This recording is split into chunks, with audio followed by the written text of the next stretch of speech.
You cannot live like this, baby.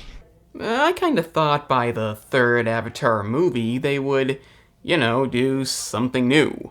By new, I don't mean add a new element to throw in a villain who's generically evil, and literally imitate the same premise, but that's exactly what Fire and Ash does. Only with the past two movies, at least there was a direction, although a very obvious one.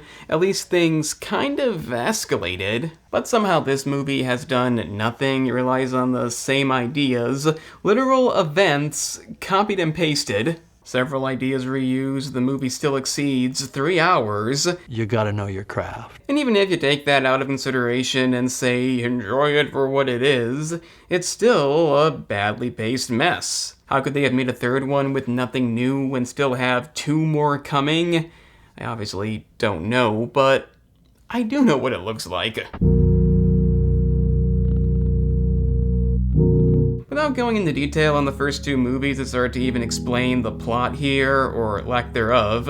It's a continuation of what's been going on. Generic bad guy must defeat Jake Sully, his rival, because he betrayed his trust. And keep in mind, I'm not gonna overlook this, generic bad guy should be dead, but his incredibly stupid son, Spider, chose to save him in the previous movie, even though he said he's not gonna stop. I'm coming for you. When I do, I'll kill your whole family.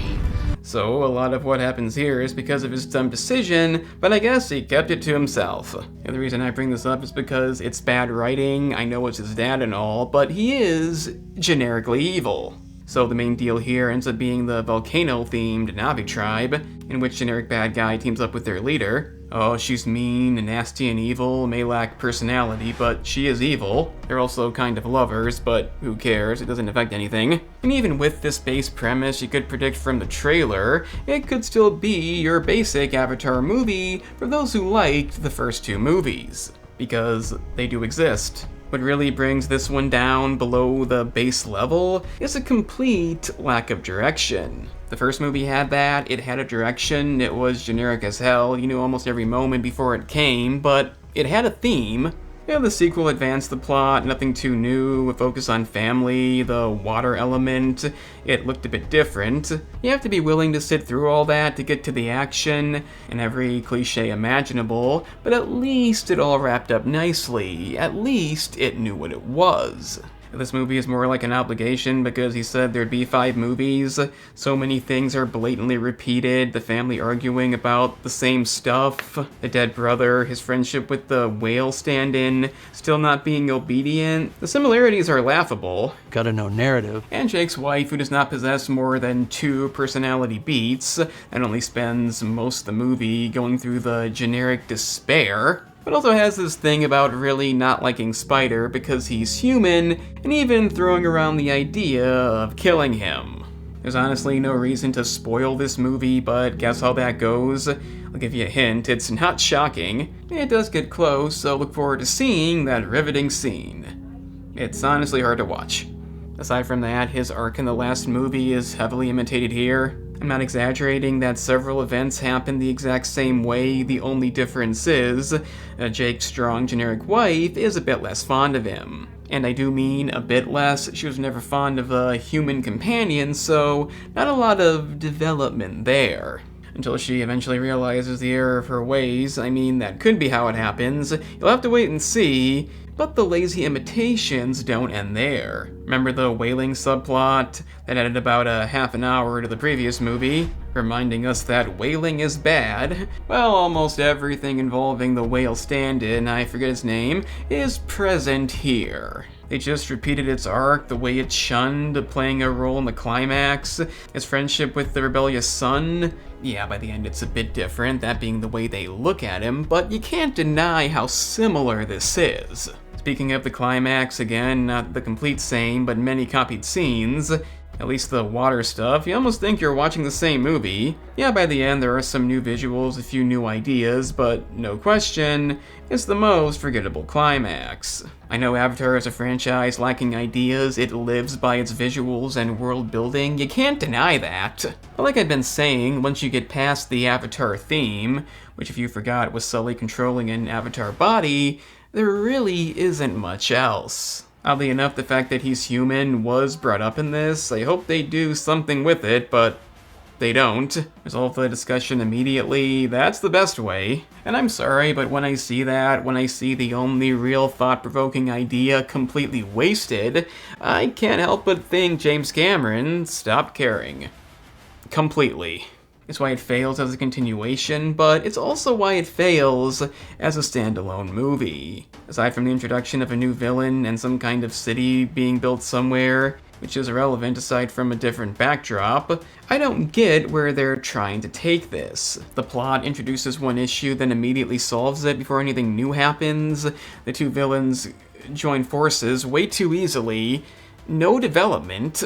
Arguments happen to connect scenes because nothing else does. You get one character who randomly becomes an ally and then it's forgotten immediately. And overall, it's weird pacing. I legitimately don't know what to make of it. I didn't expect it. It's an issue the previous two movies didn't have. But all I can say is they didn't know where to take it.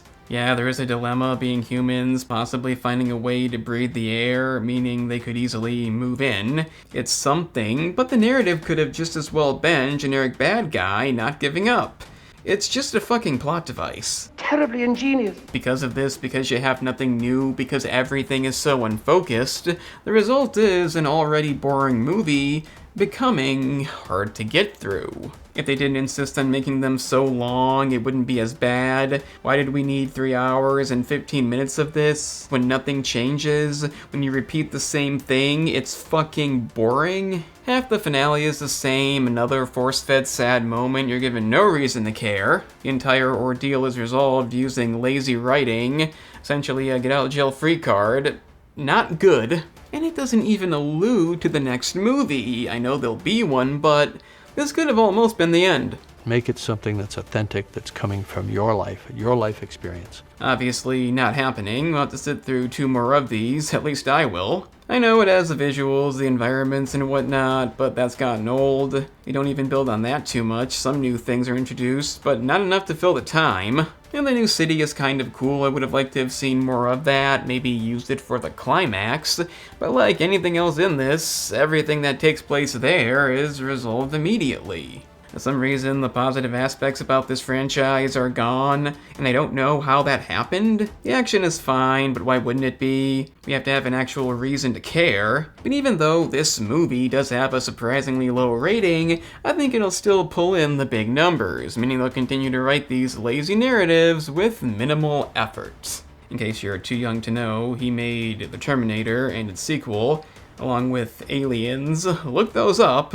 Nothing's advanced here, hardly anybody grows until the plot needs it. Like the past movies, it's not completely unwatchable, but it somehow ended up being the worst one yet. It's not getting the worst rating, but I don't know if it's ever been more fitting. And you wasted my time! Obviously, I would not advise heading out to see this unless you're really a fan of the franchise.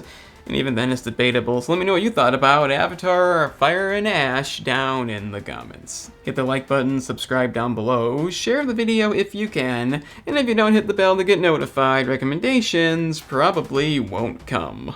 I'm the cinema analyst because somebody has to be.